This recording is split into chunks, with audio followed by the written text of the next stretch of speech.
20-14, the Pittsburgh Steelers, that's the score. There's an armored suit around the corner that we have bought to give to Fran Tarkington tomorrow when he goes out to meet Mean Joe Green. Right? Super Bowl IX arrived on a frigid, rain-soaked January afternoon in the southern city of New Orleans. An early morning storm left the playing field waterlogged. Originally, the Super Bowl was scheduled for the rain-proof, air-conditioned comfort of the Louisiana Superdome, but it was unfinished. So the game was moved, replete with gusty winds and gray flannel skies, to ancient Tulane Stadium. The Pittsburgh Steelers and the Minnesota Vikings would meet in the worst weather yet for a Super Bowl setting. But the cutting cold and damp did not deter 81,000 fans, particularly the huge Pittsburgh contingent, for after 42 years, their team was at last competing for football's grandest prize. And at times, the Sugar Bowl sounded more like Pittsburgh's own Three River Stadium.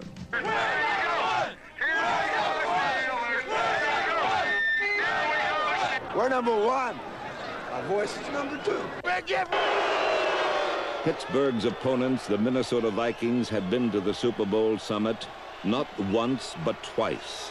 And in the hard history of this game, the team with the most experience has always won.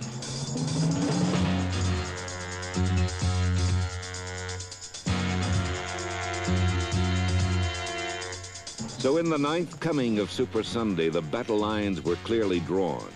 The youthful enthusiasm of the Pittsburgh Steelers matched against the Minnesota Vikings' glacial calm.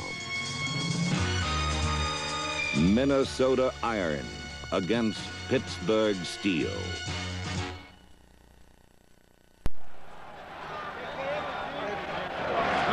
Bill, have a good one, huh? Good luck. Brady, have a good one. Good luck. You too, Andy. Okay, boys, this is the big one. Let's play ball. In the first quarter, Pittsburgh's strong running attack twice brought the ball across midfield to set up field goal attempts.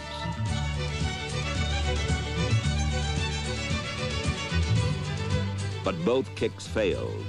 On the first, Roy Jarrella hooked the ball wide. This failure set the tone for the kicking performances of both teams for the entire game.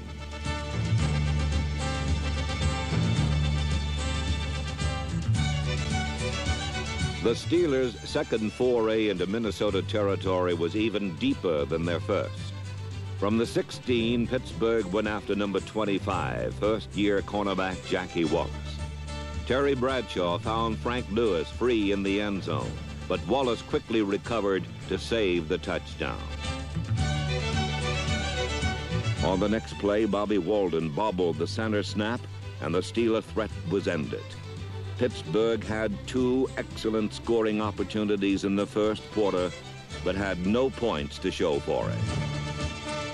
Minnesota's offense, however, fared far worse. Fran Tarkington said, "Pittsburgh expects us to run inside, and we will. We just have to get some muscle in front of our runners." But the only muscle Dave Osborne and number 44 Chuck Foreman saw was Steeler muscle, as Joe Green and Ernie Holmes jammed the middle tightly closed. After each series, Pittsburgh's defense left the field with glee. In fact, their entire bench was loose and laughing, almost absurdly relaxed.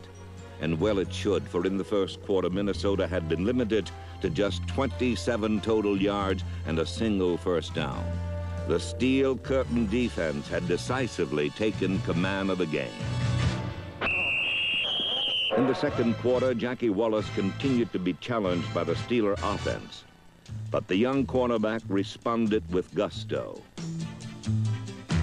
Wallace had a reputation for mistakes, and Pittsburgh picked him as a pigeon, a target to probe. Terry Bradshaw had tested him short and now tested him long, but Jackie Wallace, among all the well-known names on the Vikings defense, played the finest game of his brief career. Pittsburgh discovered the presumed weak spot just wasn't there.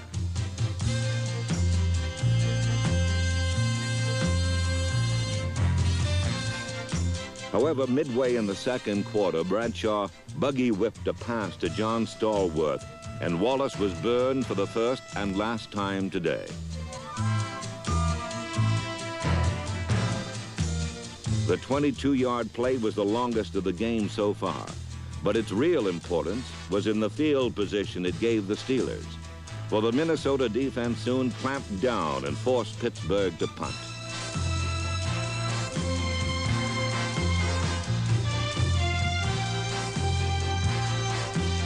The kick came from inside Minnesota's 50, and it put the Vikings in vulnerable position in the shadow of their own end zone. Thus, the scene was set for the first score of Super Bowl IX.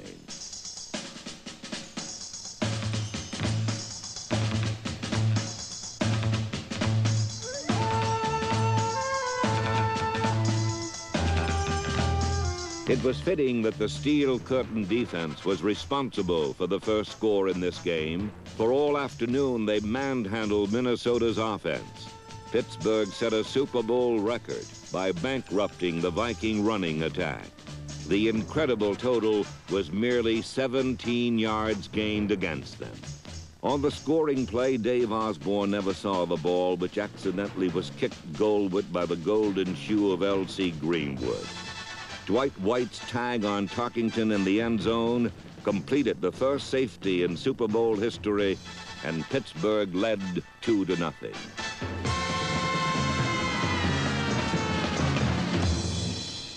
Now, with time in the half short, the Vikings came roaring back on the arm of Fran Tarkington, and for the first time today, drove steadily downfield against the Pittsburgh defense.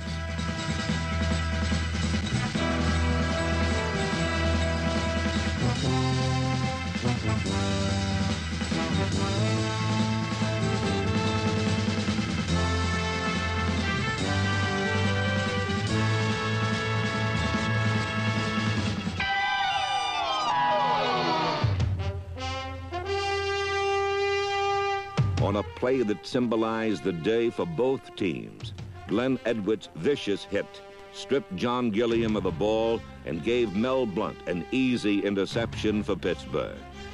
This was perhaps the most crushing blow of all, for instead of a Viking first down on the 5, the Steelers controlled the ball again. Their slender 2-0 lead was preserved at the half.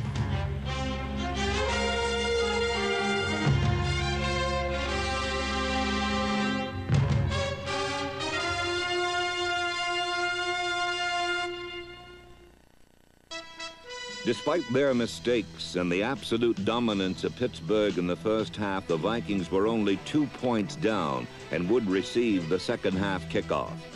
Roy Gerella slipped and squibbed his kick along the rain-soaked polyturf.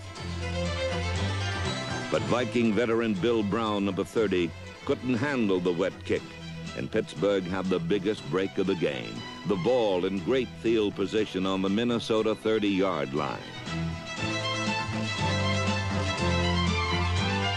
Behind playbook-perfect blocking, Franco Harris went 24 yards before being forced out of bounds.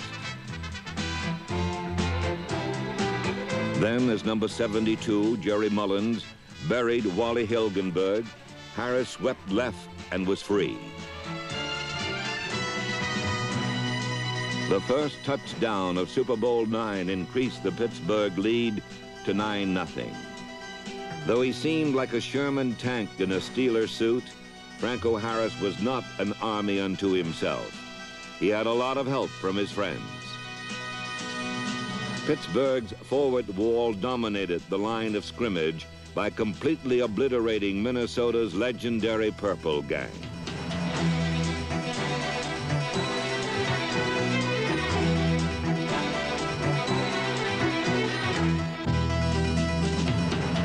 Behind devastating blocking, Franco Harris set a Super Bowl record 158 yards rushing and was named Most Valuable Player of the game.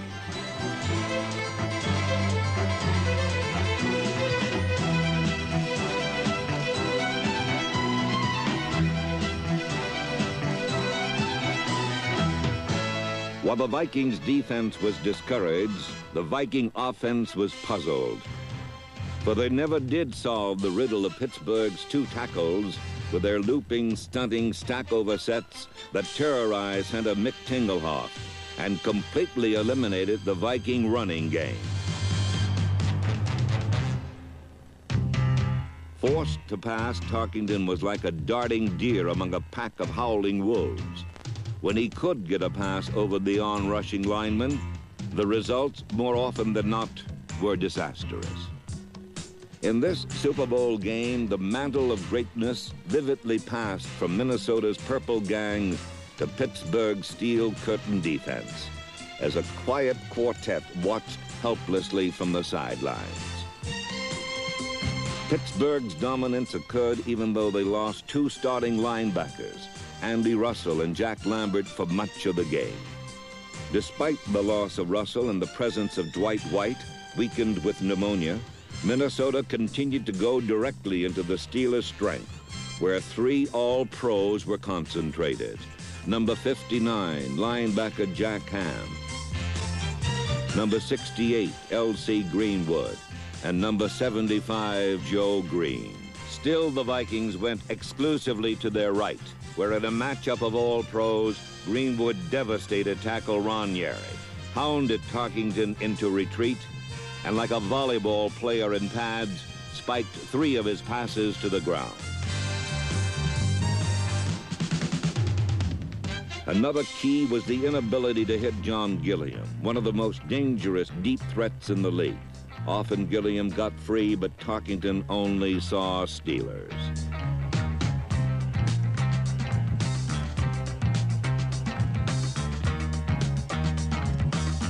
On one occasion, L.C. Greenwood batted a pass back to Tarkington, who caught it, then managed to hit Gilliam 40 yards downfield.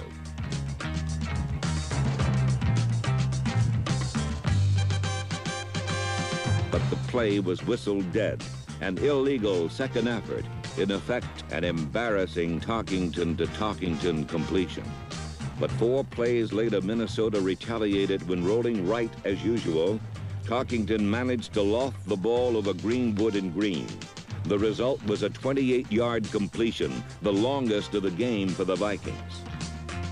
With a rare visit into Pittsburgh territory, Tarkington surprised by rolling left for the only time today. But number 78, Dwight White, was waiting. Joe Green made the interception, and the Vikings' brief spurt was over. However, early in the final quarter, Minnesota got another chance when Franco Harris fumbled and Paul Krause beat him to the ball. Here, Tarkington went for broke, throwing the football as far as he could.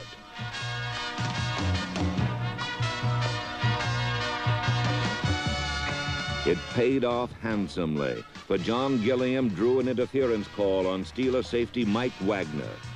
The penalty gave Minnesota its best position of the day, the ball at the Steeler 5-yard line.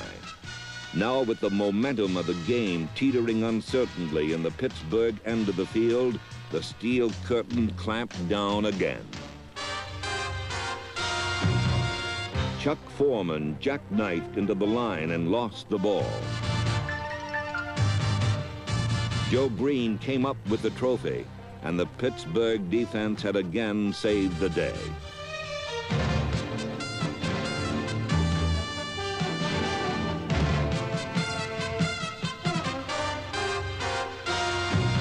But Pittsburgh's reprieve lasted only 4 plays. Matt Blair poured untouched into punter Bobby Walden, and Terry Brown had an easy touchdown.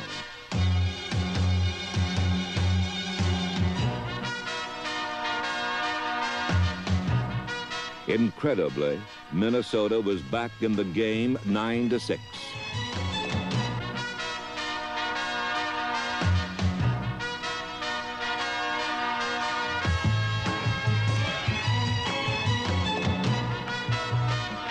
But frustration and errors were not over for the Vikings. On the extra point, Fred Cox's kick hit the left upright, and Minnesota remained 3 points short of a tie. Holding an uncertain 3-point lead, Terry Bradshaw had his finest moment. A quarterback is always in the spotlight, but today Bradshaw had somehow seemed on the periphery of events. Now, with the game up for grabs, the youngster kept a cool many thought he didn't possess.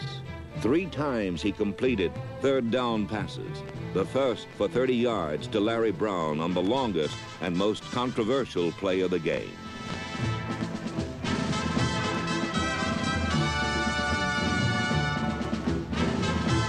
It appeared Brown had fumbled and that Minnesota had recovered the ball on their own 28.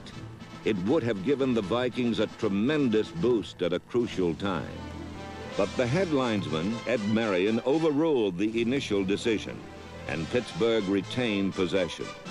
The anguished Vikings protested vigorously, and after the game, many pointed to this call as a cruel turning point in their fortunes. But the official was correct. On the controversial play, Bradshaw spiraled a pass deep in the seam of the zone. Brown soon ran into a crowd, but he lost the ball after he hit the ground. Once Brown's body touched the turf, no fumble was possible.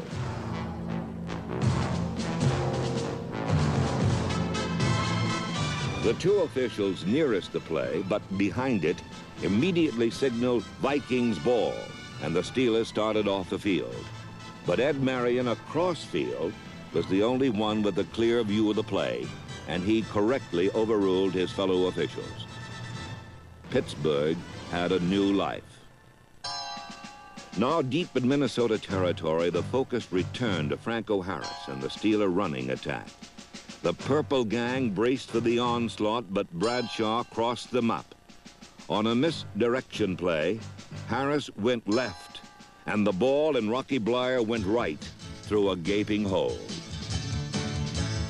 The brilliant call was good for 17 yards and a Steeler first down, but Pittsburgh was soon faced with another third down situation, and Bradshaw again went to number 20, circling out of the backfield.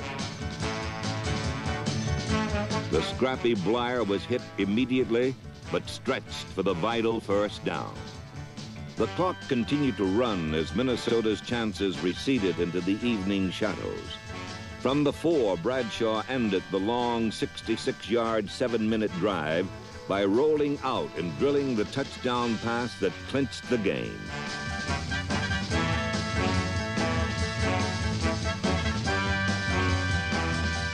Terry Bradshaw had given the Steelers an insurmountable 10-point lead over the demoralized Minnesota Vikings.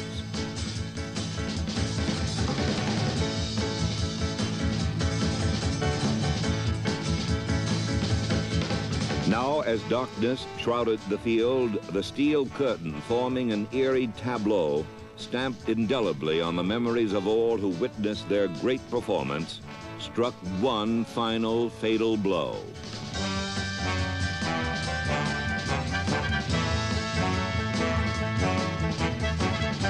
Mike Wagner's interception of the desperation pass was Pittsburgh's third, and all that remained for the beaten Vikings was to watch helplessly as Franco and his friends muscled down the clock.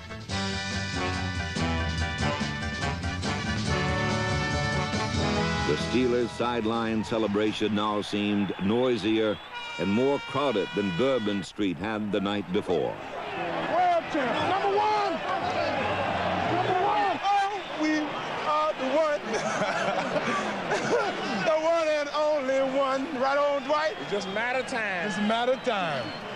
51 seconds, as a matter of fact. We got to be the one. That's going to be our song now. We got to be the one. We got to be the one in 51 seconds. Bradshaw and the Steeler offense easily ran out the clock. 16, 15, 14, 6, 12, 11, 10, 9, 8, 7, 6, 5, 4, 3, 2, 1. With their convincing victory over the Vikings, Pittsburgh Steelers had boiled 42 years of frustration into 60 minutes of brutally physical football. Their coach, Chuck Noll, got the ride of his life, for the Pittsburgh Steelers were the champions of the National Football League. But on this bitterly cold Louisiana evening, the warmest tribute of all came in the Pittsburgh locker room. The man they called the Chief, the Steelers' owner, Art Rooney, received the game ball from his team and the Vince Lombardi trophy from the commissioner. The popular 74-year-old patriarch was a lovable loser no more. After 42 years, Pittsburgh's long wait was over.